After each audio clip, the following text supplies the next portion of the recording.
Hey, tomorrow's Friday, so that's really happy news. I was thinking about that as I was getting ready. Do you hear that static? Did you hear static? Well, I don't know if it was my mic or if my hair hit the, I'm gonna move it down just a little bit. This hair length is getting out of control. There we go. 1, 2, 3, 4, 5. Okay, cool. Yeah. What do you mean? Yes, I'm anchoring the 5:30 tomorrow. Yeah.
This just into our newsroom. Davie County Schools now has several cases of coronavirus at multiple different schools. School officials tell us 7 students tested positive for coronavirus in 4 schools since the start of the school year.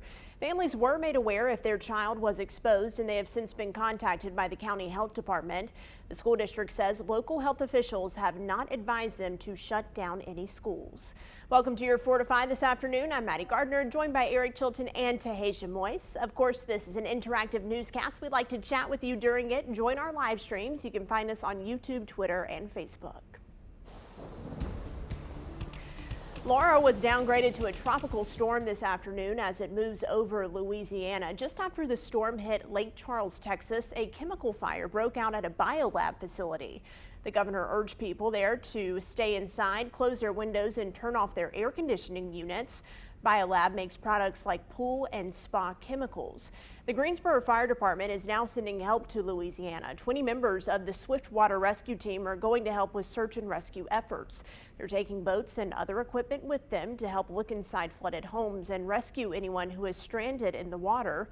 The Swiftwater Rescue Team is part of a larger North Carolina team that is headed to Louisiana. They left this morning around 6, and they're expected to be there for 15 days.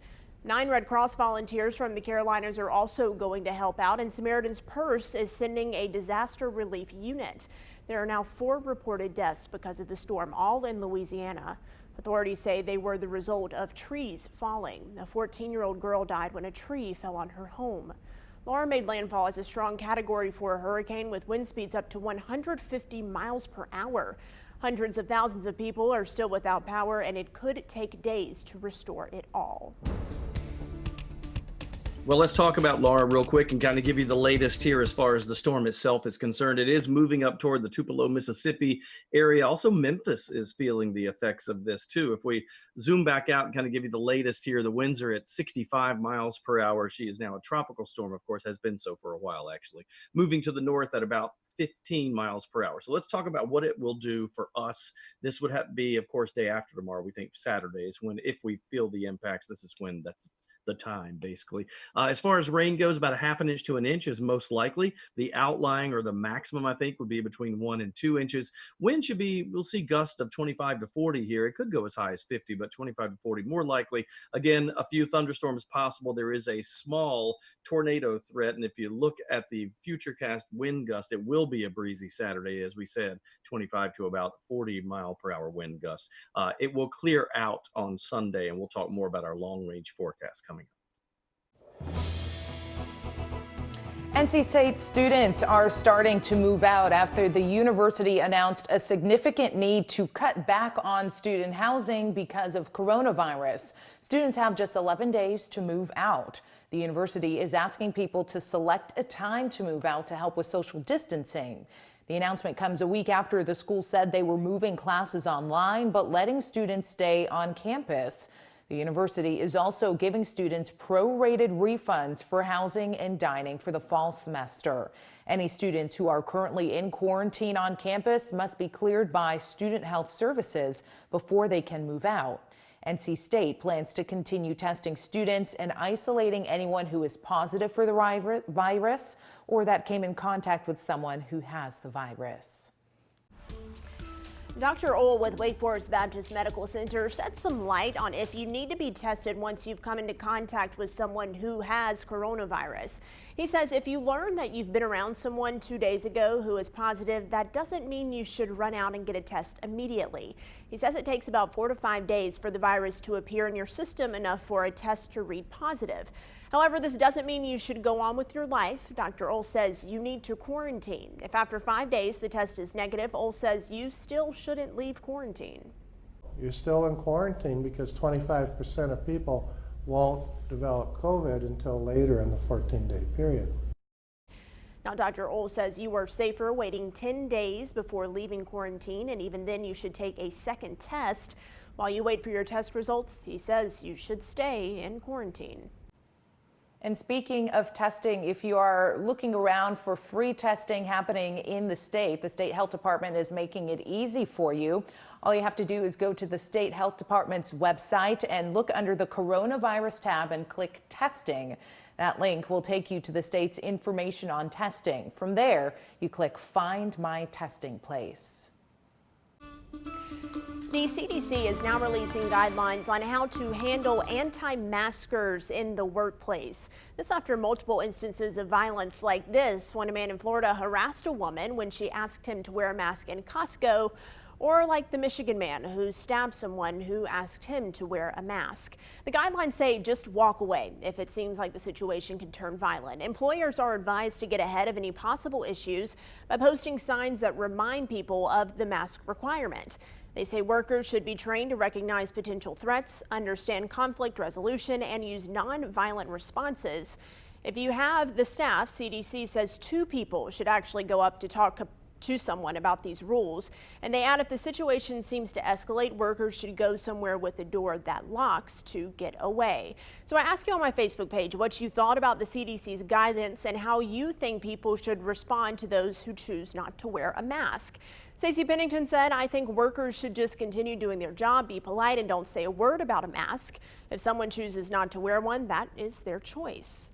Johnny Tarleton says refuse them service, ask them to leave. If not, call the police, charge them with trespassing. Terry Moorfield said ask politely. If they still won't, just don't serve them. Crystal says they need to stop with the everyone that doesn't wear a mask is going to get violent and attack. Don't argue, just move on. You don't know why they aren't wearing one. There are many medical issues. Just let it go and worry about yourself. All right, so you see we have a wider range of responses there. What do you guys think about this one? To me, it's not worth an altercation. When something like that happens, you would, as one of the guys said, you just you're polite to them. You try to coerce them as much as you can, but there's only so much you can do. And I think they're saying this on purpose just to make sure that we can de-escalate a lot of this, because some people feel so strongly one way or the other. It's like a trigger point. Right. Having worked retail, we're always told to try to de-escalate any situation, be calm, but if need be, call the manager. So that's what I would do. I would try to just talk to this customer as much as I could, call the manager and let them know what is going on, and then kind of just pass the buck, if you will, in that way, and just it's out of my hands. I'm going to go back to doing my job as I'm getting paid to do. Right. And I like what Crystal said. Don't assume that everyone is going to get violent like these two instances that we spoke about before I read this story. I mean, it seems like most people are willing to either put on a mask if you remind them of the rule, or explain to you this is why I can't wear one, maybe if they have one of those exemptions. But still, it's good to just prepare workers for worst case scenario, so then they're over prepared and not under prepared for the situation. Yeah, very good points, Maddie. And if you are watching on our live stream, let us know what you think. In the meantime, we're going to get to our 4 to 5 roundup right now. Tonight is the final night of the Republican National Convention, and President Donald Trump will officially accept his party's renomination. In addition to the president, Ivanka Trump, Mitch McConnell, and Franklin Graham will speak, among others. Last night, Vice President Mike Pence accepted his renomination. He says economic recovery and law and order are on the ballot this year, calling Joe Biden, the Democratic nominee, a Trojan horse for the radical left. Just months after being named CEO of TikTok, Kevin Mayer is stepping down. His announcement comes during a time of intense pressure for the popular video sharing app. In a statement, Mayer said the political environment has sharply changed. Mayer joined TikTok in June from Disney. Microsoft, Oracle, and Twitter have all reportedly expressed interest in buying the app. The IRS will send about 50,000 stimulus payments in the next month to people whose checks were wrongly withheld. This mainly involves people whose spouses were late in paying child support. The issue is because of a loophole in the payment that allowed the IRS to withhold money for people who were behind on payments. But that also affected the spouses of those people who owed money, even though they weren't responsible for paying the child support. If you have a question about your stimulus payment, you can go to irs.gov or call 800-919-9835. And back here in the Triad, Guilford County Schools is encouraging students to get free tutoring by offering service learning hours. K through 8th students can get up to 2 hours of free one-on-one tutoring through the Say Yes Guilford's virtual program. Students at several local colleges are helping them this fall semester in math, reading, science, and social studies. You can register your child now for those lessons or sign up to be a volunteer tutor on Say Yes Guilford's website. More of the 4 to 5 will continue when we come right back.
The U.S. Census comes around once every 10 years, and the goal is to get an accurate count of how many people live in a community. Now, it only takes a few minutes to fill out, but not doing so can cause some serious implications. And right now, North Carolina has some work to do. By law, everyone living in the United States is required to fill out the 2020 census. That information is used to determine how many seats a state gets in Congress, plus that state's share of $675 billion in federal funding. The more seats a state has in Congress, the bigger that state's voice and the wider the pipeline is of resources. Filling out the census ensures communities get money for things like roads, schools, housing, unemployment, and emergency services. Marilyn Stevens, Assistant Regional Census Manager, says the coronavirus pandemic highlights the importance. What do you hear every day? We're waiting for federal funding to have more testing sites. Our healthcare providers need more resources, and those funds are allocated based on the population. But getting everyone counted is easier said than done. Often parents leave their children off of the census questionnaire, not realizing that they need to be counted too. Census data collected so far shows North Carolina ranks 37th among states at a 60.4% response rate, 4 points below the national average. Our Triad counties fare better, but Stevens says that's not good enough. We have to get to 100%. To help raise the response rate, Census Bureau workers are going door to door and calling households that have yet to complete the census. Stevens says it's important to note, by law, census takers cannot share any identifying information with authorities. That's the #1 concern. If I provide you with my information, can someone use it against me as we go through the decade? And the answer is no. The deadline is closer than you think. You have until September 30th to fill out the census. You can do that by heading to my2020census.gov or by calling 844-330-2020. More of the 4 to 5 when we come back.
So we all know that supporting local businesses, it really has never been as important as it has been during the pandemic. So we can keep everybody in business, right? It's what we want to do. The North Carolina Cooperative Extension Agency had an idea. They have a new app. It's called Visit NC Farms.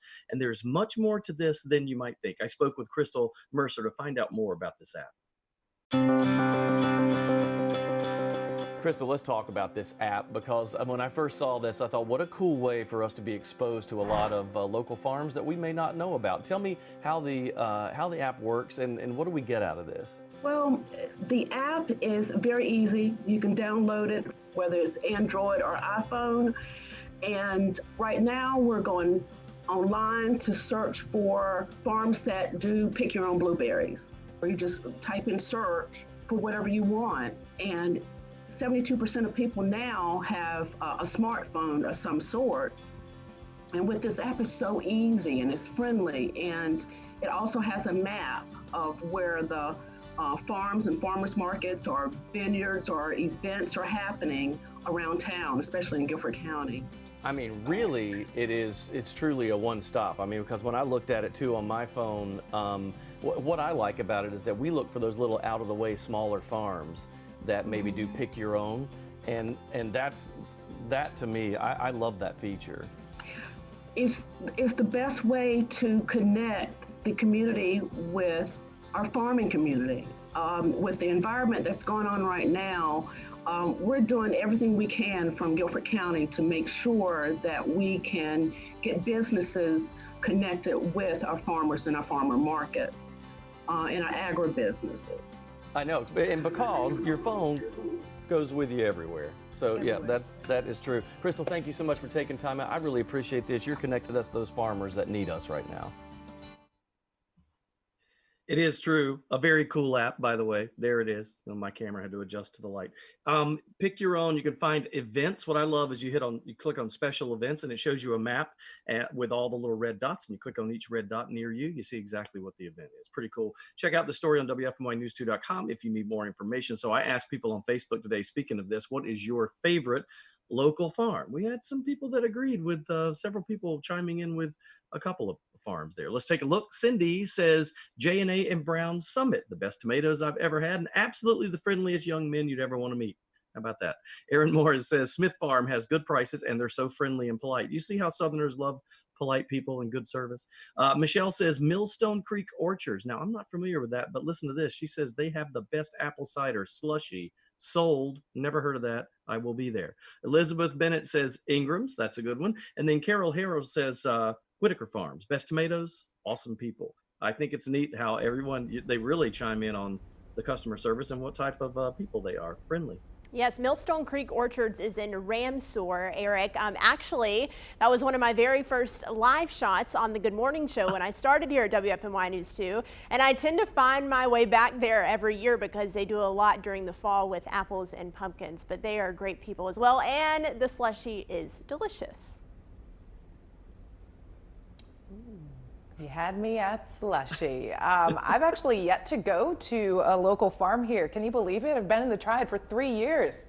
I guess I know what I'm doing this weekend. I'm finding something to do and a farm to visit. Yeah, and I love how they're making it easy with this app, Eric, and you bring up a good point. I mean, we talk about small businesses a lot. We also need to talk about family farmers because they need our help right now as well. So, great story. Yeah. Thumbs up. All right, more of the 4 to 5 is coming up right after this break. Join our conversation on our live streams. Eric is zipping his mouth. That's the first and the last time you will ever see that, folks. So just take that in. We'll be right back.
A NASA astronaut is making history as the first black woman to participate in an extended mission at the International Space Station.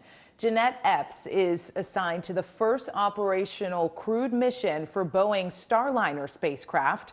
She's joining astronauts Sunita Williams and Josh Cassata for a 6-month expedition scheduled to launch in 2021. This will be Epps' first space flight. Well, maybe the crew is going to discover a galaxy far, far away and see Darth Vader's fleet, or perhaps just this new galaxy that looks like the fleet. Take a look at this. It's a new galaxy that's shaped like a TIE fighter.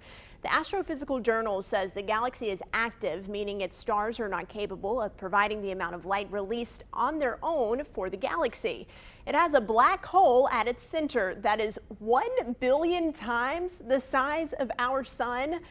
I can't wrap my mind around that. NASA, though, has been studying the galaxy for the past 5 years. They say they needed all of those years of data to confirm that it is indeed a galaxy. Goodness gravy. That's not a galaxy I want to be anywhere near. I was just thinking, is this one of the galaxies that Elon Musk is going to take people to that pay because they want to go explore another galaxy? I don't know. A black hole that big, though, count me out. Not just like 100 times the size of our sun, 1 billion times the size of our sun. Gigantic. I do like the fact that it's shaped like a TIE fighter, though. We need it. We cue the music because there you go. See? That's what happens when you leave me alone too long with technology. Let's move along, shall we? And talk about our forecast. Yeah, I got all excited. I read ahead. I saw the story. I queued up the music. Can't play too much of it, though. 87 degrees in Winston-Salem, 88 in Greensboro, and High Point at 87. Lexington, you have the same reading. Asheboro, 89. Troy, you're up to 91. And Burlington, the instrumentation there in Burlington at the airstrip, it always goes really warm, but 92 degrees. We have to take that information because that's what we're fed. 73 will be the low tonight, partly cloudy and muggy. Now tomorrow, same story tomorrow. We'll keep an isolated thunderstorm in the outlook. It's kind of a mix of sun and clouds and a high of 90, which is just about where we are today. Notice a couple of pop-up storms today, not really all that widespread. If we go out to the wider shot, yeah, we're all watching to see what the remnants of Laura will do. It is still a tropical storm now. It will not be that when it reaches us. We think actually as that low pressure center, which is all she'll be by the time she gets to us, as that moves closer, it gives us just an increased chance of maybe some heavier thunderstorms.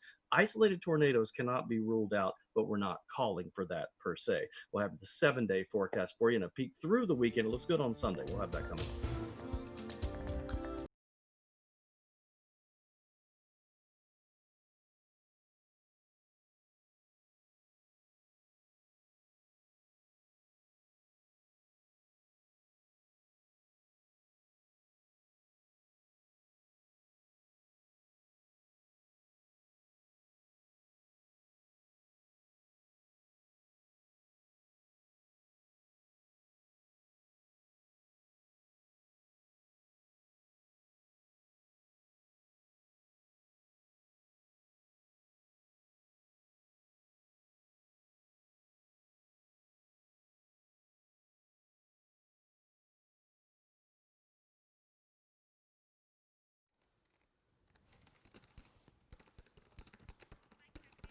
Hi, mic check 1 2 3 4 5 6 7 8 9 10. Mic check. Can you see me? Can you hear me? Are we good today?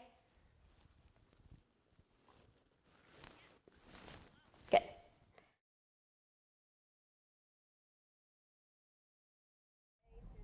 Ice cold milk and an Oreo cookie, they forever go together. Goodness gracious. Tanya,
Welcome back to your 4 to 5. I'm Maddie Gardner here with Eric Chilton and Taheshah this Thursday afternoon.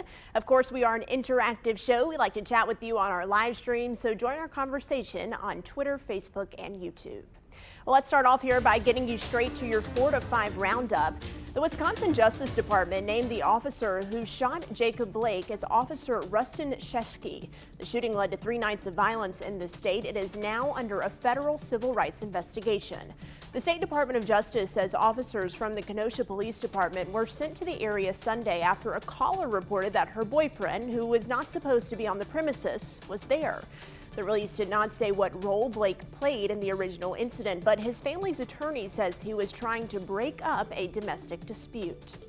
Curfew is now in place in Minneapolis after unrest following the death of a man who police say took his own life. Officers say John Elder was a suspect in a murder and was being pursued by officers who were trying to arrest him before he shot himself. But allegations that the police themselves were responsible for Elder's death have gained traction in the community, and that led to a violent reaction. Minneapolis police have since released footage of the incident. Former UNC basketball player, NBA champion, and now television host Kenny Smith walked off the TNT set yesterday in solidarity with the NBA players' strike. Last night, teams did not play basketball in response to the shooting of Jacob Blake in Wisconsin. Smith was obviously emotional on live television just after talking about the strike, and he said he didn't feel comfortable as he left the set. Reports say NBA players want to continue their season a day after 3 playoff games were postponed. Now, multiple teams across different leagues protested the shooting of Jacob Blake in Wisconsin. The WNBA opted out of any game scheduled for Wednesday, and 5 Major League Soccer matches were postponed with signs explaining the situation. And tennis player Naomi Osaka says she will not play her semifinals match today at the Cincinnati Open. In the meantime, the National Hockey League is also suspending playoff games tonight. The statement made by the NBA and other professional athletes is now impacting people across the country, even athletes here in the Triad. WFMY News 2's Amanda Ferguson caught up with the former North Carolina A&T player. Maddie, for a while now, wide receiver Elijah Bell has been pretty vocal on social media when it comes to the Black Lives Matter movement. He's really busy right now, currently trying to make an NFL roster, but he took the time to talk to me today about athletes taking a stand, NBA players not playing last night. The former Aggie went undrafted. Now he has a chance to make an NFL team. He's been working out with the Seahawks for the past 2 days. He's focused to make his dreams come true, but at the same time, he wants his voice heard. Like other athletes right now. He shares his feelings with me. I really loved what Doc Rivers said when he said, we're sick and tired of us we're loving our country and our country not loving us back. And at times it just feels like a lot of us are just love through sports. And because it brings a lot of money, it's entertainment and whatnot. So much more motivational when they can take time away from the profession, their job at life, and what they do and what they love, to stop and get social justice rights. And so I was really happy with it, and nothing's going to change until that gets fixed, and I'll be screaming Black Lives Matter until it does. As for Bell, we'll find out if he'll make that roster within the next few weeks, but wherever he ends up and whatever he ends up doing, he plans to use his voice to encourage others. So what do you think about sports teams canceling their games to protest and in honor of racial justice here? So I asked for your take on my Facebook page today. Here's a few comments from a few of you and what you had to say. Joey Narr says, I get what they are trying to do and I respect it, but is a bunch of millionaires protesting going to solve anything? Elizabeth Coleman-Watson says, I am so proud of both the men and women that stood up and walked out because of the senseless killing/violence. Cecil says, no problem with exercising their right of peaceful protest, sheds light on issues too long ignored. And Michael Chestnut says more awareness on a broader issue and increases attention. And I really think that's what it's all about with these players taking a stand. I mean, professional athletes are some of the most visible people here that we have in the United States. I mean, these games are televised. They have large followings online. So for them to come out and say this, kind of putting the paycheck aside, they don't know if they're going to get paid for that game. We're still waiting to see what the rest of the season is going to bring. But they're saying, you know what, this is more important. I certainly think that this will make a statement. I will echo something that my colleague at our sister station in Tennessee said after George Floyd was killed and many athletes were coming out in support of Black Lives Matter. He said, don't cheer for an athlete on Sunday and not stand next to them on Monday. Interesting, and I think that, I mean, this is a peaceful protest. You're making a statement. There's nothing wrong with them doing that at all. And it will make a statement because so many people follow these athletes very closely. What they do, people watch. And if you're into that particular sport, and actually, as we talked about, it's happening in a lot of different sports, they are making a statement, and that's probably the right way to do it. Let's talk about our forecast and see what's happening with that, because we do watch, well, thunderstorm activity.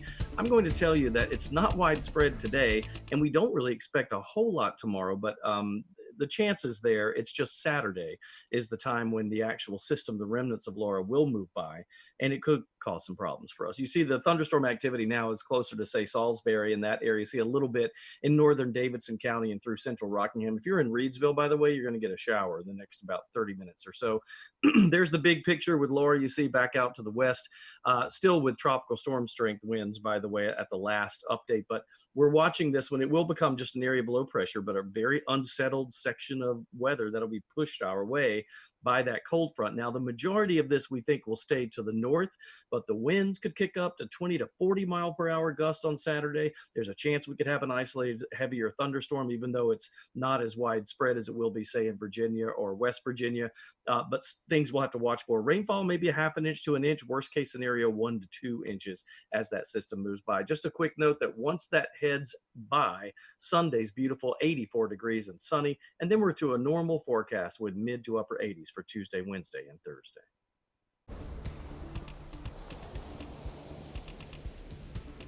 I'm Stacey Spivey, and here's your social snapshot. Photos and videos of Hurricane Laura continue to trend on social media, so let's go ahead and take a look at some of them. And some of the worst images that we've been seeing are out of Lake Charles, Louisiana. This is the Capital One Tower in downtown Lake Charles. The first light of morning really showing the damage of this monster of a storm, and you can see all those windows are busted out from the impact of the storm. And windows are blown out at this hotel. The wind's so strong that it blew a mattress out onto the balcony there. And this next tweet from CBS This Morning's Tony DeCopel in Lake Charles, he shared video from his hotel room saying it was a terrifying wake-up call this morning. And then this last video continues just to leave me speechless. Such a powerful storm ripping buildings apart. And our thoughts and prayers go out to those impacted by this devastating and destructive storm. That's a look at your social snapshot.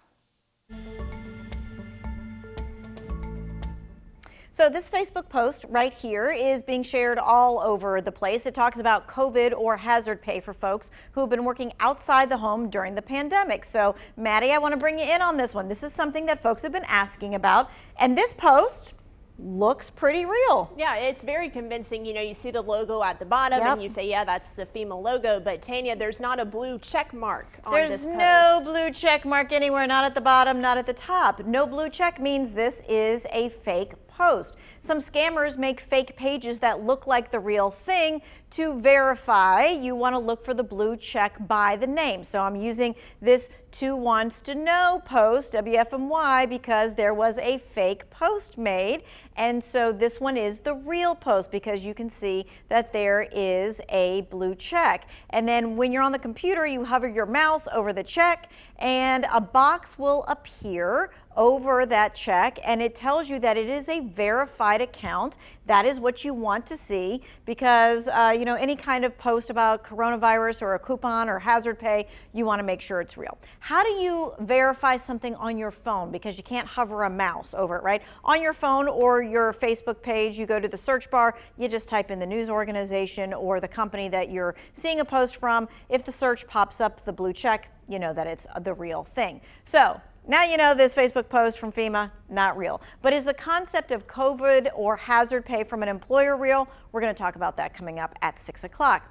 And with the Democratic and Republican conventions over, or about to be over, because tonight's the last night for the Republican convention, our focus is now on elections and voting. We want you to text your questions, 336-379-5775. Maybe you have questions about when to register or how to register. Our expert is answering your questions starting at 5:30.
Welcome back to your 4 to 5. A group in Greensboro is helping students get their hands on free laptops. Ioline is collecting and refurbishing donated devices.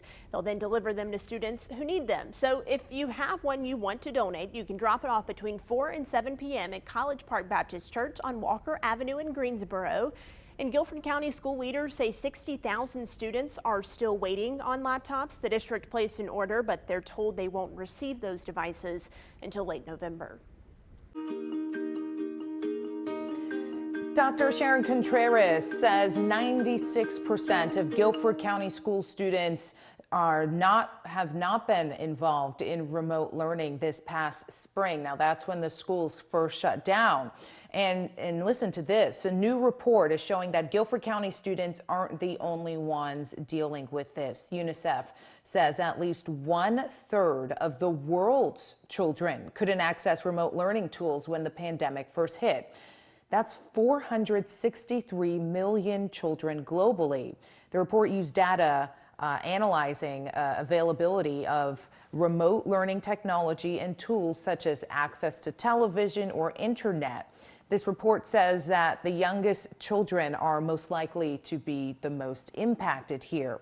Dr. Contreras says in the spring, more than 2,000 GCS students didn't log on at all, and only 5,000 stopped logging on after the first 2 weeks. That's just a lot of students missing, you know, guys, and it's a little concerning when, you know, these are the crucial time for our young children to be learning, whether that's in school, whether that's at home, because this is where that development starts. So I know we're trying to work on the problem here in Guilford County. Can't solve the world's issues, right? But we can still be concerned for them. And I want to be clear, it's 96% of students did log on to that remote learning, so 4% didn't, but of that, 2,000 students did not log on at all, according to Dr. Contreras. And she says a big issue is that they don't have devices or that they're having to use cell phones to log on to their classes. You can't do schoolwork on a cell phone instead of having access to the internet and a laptop where they can sit down at a desk and actually concentrate on schoolwork. Yeah, it makes it really difficult for those that are trying to, I mean, all of us know how that is. If you try to go to a website on your phone, how difficult it is to navigate. Sometimes it doesn't load properly. There will be, I think, a little dent or a hiccup in the educational process, I think, through all this. But now that we're getting a little more accustomed to it and used to it, I think that we can rebound easily, but it will take work in the short term, and I would say through this calendar year, really, to get our kids where they need to be. But parents, we all have to take note of this, because a lot of this now falls on us as much as it, well, what more than it did before, really. Yeah, and I will say, I mean, it's not that teachers aren't trying to reach those students, and school administrators as well. We've seen several instances of them going above and beyond to try to make sure kids know how to log in, parents know how to troubleshoot. I mean, nobody signed up for this. Nobody expected it. Really, no one knows how to navigate it, but we're doing the best that we can right now. And goodness, I just hope that all these students will be okay throughout all of this. It's hard. All right, we are going to take a short break, but the 4 to 5 is coming back right after this. Don't forget, we are live on Facebook, YouTube, and Twitter. Join our conversation there.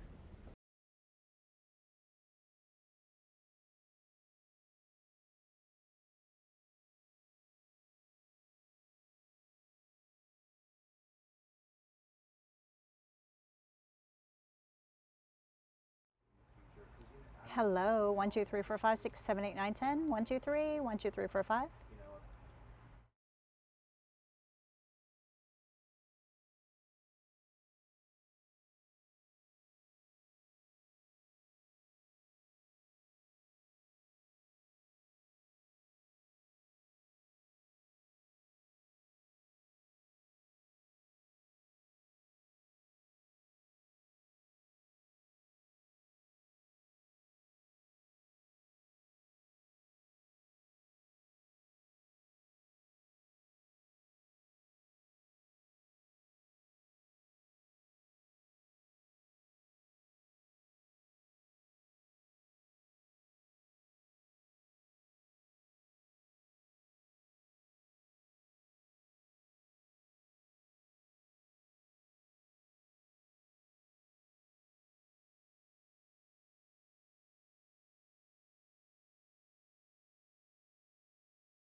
You know, during these times, it's really nice just to get some good news once in a while, especially when it comes to the economy. So, for all of you hotel and restaurant fans up there, when I was a kid, I loved going to hotels. I didn't care where they were, I just loved that feeling.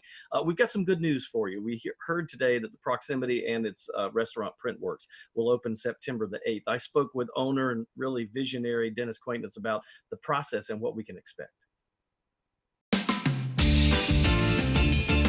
Dennis, first of all, I appreciate you taking time out. You are one of the busiest people I know, and I can't tell you how much it means to me that you're talking with me about this. But, you know, a lot of folks, myself, have been waiting for Proximity, and it's going to happen. So tell me the process that you have to go through to figure out when an opening can happen in this climate we live in. Oh, boy, there's so many sort of moving parts to determine what the best the optimal time to open is. One is when the biggest thing is to make sure that we are confident with all the safety stuff, you know, because we take the temperatures of our staff members in the parking lot before they even get out of the cars. So working out all of those sort of logistics things, and then making sure that we have enough people that are comfortable about coming back. Our safety measures are really extensive, but some people, not because of safety, but because of childcare and other things, aren't willing to come back. So we also have to have enough people. So those are the biggest determining things for reopening. Plus, it's also nice to have guests.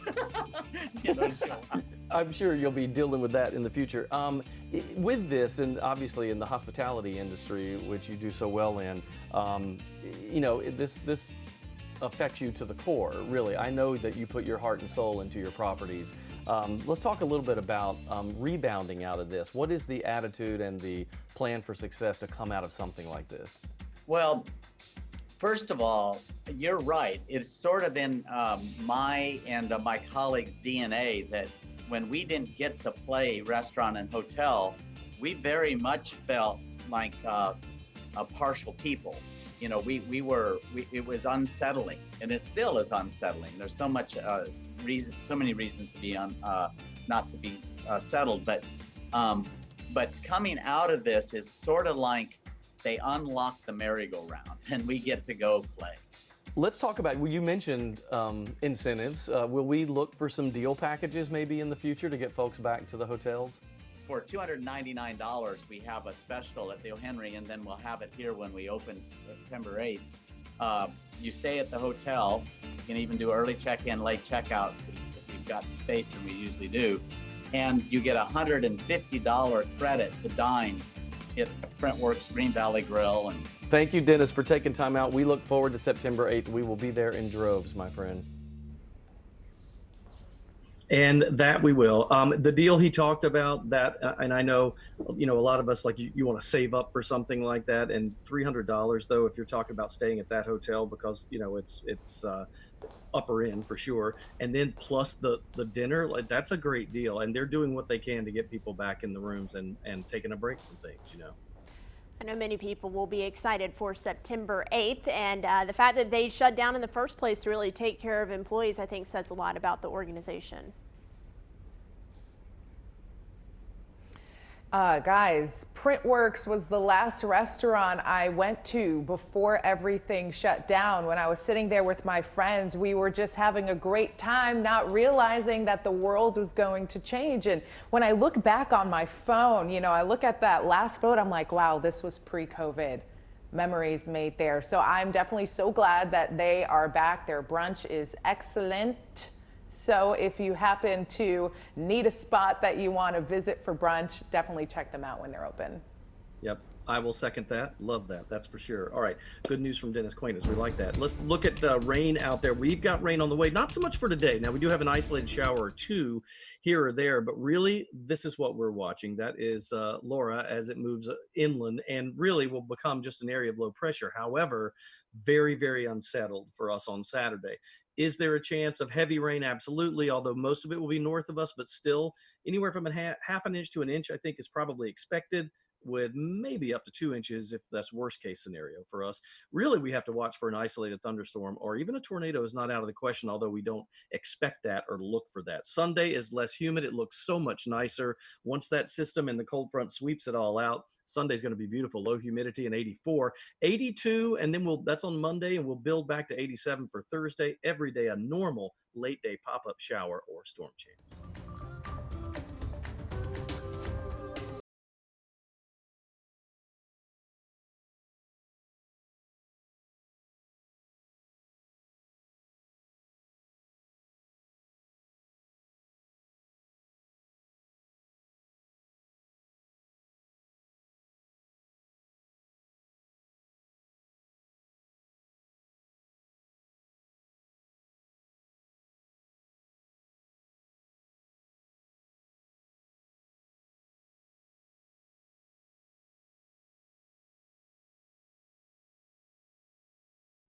Hey, ice cold milk and an Oreo cookie. Hi, hello, mic check one.